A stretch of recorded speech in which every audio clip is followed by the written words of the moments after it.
¿Quién fue Napoleón Bonaparte? ¿Un tirano ambicioso o un genio visionario que modernizó Europa? La historia aún debate sobre este hombre que se coronó a sí mismo emperador y que, durante más de una década, tuvo al continente entero a sus pies. Su historia es una de ascenso meteórico, dominio absoluto y una caída tan espectacular como trágica. Hoy vamos a desentrañar la leyenda del llamado Dios de la Guerra. Todo comienza en la isla de Córcega. En 1769, Napoleón nace en una familia de la pequeña nobleza, lejos de los centros de poder de París. Desde joven muestra una inteligencia excepcional y una sed insaciable de conocimiento, devorando libros de historia, estrategia y filosofía. Gracias a una beca, ingresa en una academia militar en Francia, donde, a pesar de ser visto como un extranjero por su acento corso, destaca por su increíble talento para las matemáticas y la táctica militar. La Revolución Francesa es el catalizador que enciende su carrera. Mientras Francia se sumerge en el caos, la guerra y la incertidumbre, el joven Napoleón ve una oportunidad. En el asedio de Tolón en 1793, con tan solo 24 años, diseña un plan brillante que expulsa a las fuerzas británicas y realistas. Su audacia y su éxito lo convierten en un héroe de la noche a la mañana, ascendiendo a general de brigada. Pero no era solo un genio en el campo de batalla. Napoleón entendía el poder de la imagen y la propaganda. En sus campañas en Italia, no solo conseguía victorias asombrosas contra ejércitos superiores, sino que también enviaba boletines a París exagerando sus triunfos y construyendo su propia leyenda. Se presentaba como el salvador de la República, un líder invencible que traía gloria a Francia. El pueblo francés, cansado de la inestabilidad política y la corrupción del directorio, empezaba a ver en él la figura de un líder fuerte que necesitaban. Su expedición a Egipto, aunque militarmente fue un fracaso relativo, fue un golpe maestro de relaciones públicas. Trajo consigo a cientos de científicos y eruditos que redescubrieron las maravillas del antiguo Egipto para el mundo, culminando en el hallazgo de la piedra de Rosette. Napoleón regresó a Francia no como un general derrotado, sino como un conquistador cultural. Un hombre de visión que trascendía lo puramente militar. El momento decisivo llega en 1799. Con el gobierno en crisis, Napoleón da un golpe de estado, el famoso 18 de Brumartes-Ayo, y se convierte en primer cónsul de Francia. En la práctica era el dictador del país, pero no gobernó con pura fuerza bruta. Inició una serie de reformas que transformarían Francia para siempre. Creó el Banco de Francia, reorganizó la educación pública y, lo más importante, promulgó el Código Napoleónico. Este código civil, que garantizaba la igualdad ante la ley, la libertad religiosa y el derecho a la propiedad, fue tan revolucionario que se convirtió en la base de los sistemas legales de docenas de países en todo el mundo y su influencia perdura hasta hoy. Para 1804, su ambición no conocía límites. En una ceremonia fastuosa en la Catedral de Notre Dame, tomó la corona de manos del Papa y se la colocó él mismo, proclamándose emperador de los franceses. El mensaje era claro: su poder no venía de Dios ni de la Iglesia, sino de sí mismo, de sus propios méritos y de su voluntad. Como emperador, su genio militar alcanzó su apogeo en la batalla de Austerlitz en 1805, conocida como la Batalla de los Tres Emperadores. Napoleón, con un ejército inferior en número, aplastó a las fuerzas combinadas de Austria y Rusia en una de las victorias tácticas más perfectas de la historia. Durante casi una década, su Grande Armée, el ejército más formidable de Europa, marchó imparable por el continente, derrotando a Prusia, subyugando a Austria y redibujando el mapa a su antojo.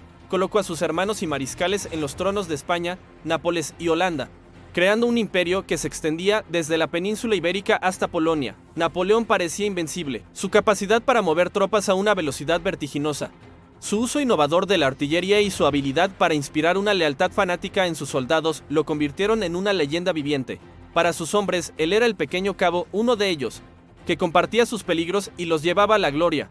Sin embargo, cada imperio tiene sus grietas. La resistencia española, a través de una brutal guerra de guerrillas, se convirtió en una úlcera que desangraba sus ejércitos y recursos. Su intento de asfixiar económicamente a Gran Bretaña con el bloqueo continental fracasó y perjudicó a sus propios aliados. Pero su mayor error, la decisión que marcaría el principio del fin, fue su obsesión por someter a Rusia. En 1812, Napoleón reunió el ejército más grande que Europa había visto jamás, más de 600.000 hombres de todas las nacionalidades de su imperio. Su objetivo, invadir Rusia y forzar al zar Alejandro I a someterse.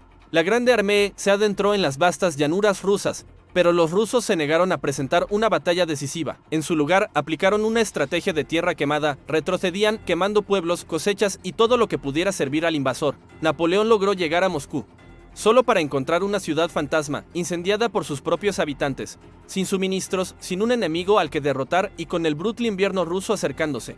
Napoleón no tuvo más opción que ordenar la retirada. Lo que siguió fue una de las catástrofes militares más terribles de la historia. La retirada de Rusia fue un infierno de hambre, Frío extremo y ataques constantes de los cosacos, el general Invierno resultó ser un enemigo mucho más letal que cualquier ejército, de los más de 600.000 hombres que entraron en Rusia. Menos de 100.000 lograron salir con vida. La Grande Armée, el pilar de su poder, había sido aniquilada. La noticia del desastre se extendió como la pólvora por Europa. Las naciones subyugadas vieron su oportunidad.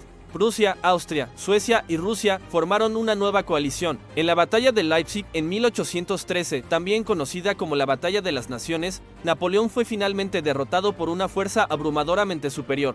Los aliados invadieron Francia y, en 1814, entraron en París. Napoleón fue forzado a abdicar y exiliado a la pequeña isla de Elba.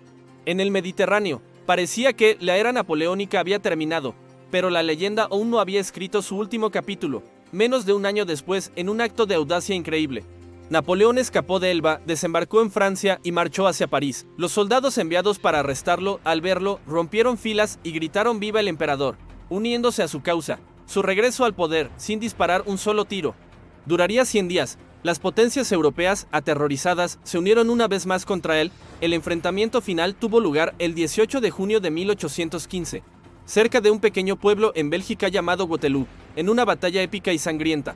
El ejército de Napoleón se enfrentó a las fuerzas británicas del duque de Wellington y a los prusianos del mariscal Blücher. Por un momento pareció que Napoleón podría lograr otra de sus milagrosas victorias, pero la llegada oportuna de los refuerzos prusianos selló su destino. Fue la derrota definitiva. Esta vez, sus captores no correrían riesgos. Napoleón fue exiliado a Santa Elena, una remota y desolada isla en medio del Atlántico Sur, a miles de kilómetros de cualquier lugar. Allí pasó los últimos 6 años de su vida, dictando sus memorias, reflexionando sobre sus victorias y derrotas, y construyendo el mito final que perduraría después de su muerte en 1821. Napoleón Bonaparte fue una fuerza de la naturaleza, un hombre cuya ambición y genio cambiaron el curso de la historia.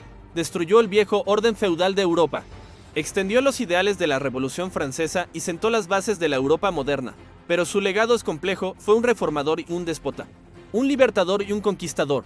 Su historia nos recuerda que las figuras más grandes de la historia rara vez son simples héroes o villanos.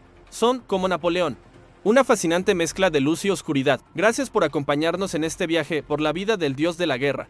Si te ha gustado el video, no olvides darle a like, suscribirte y activar la campanita para no perderte nuestras próximas historias. Hasta la próxima.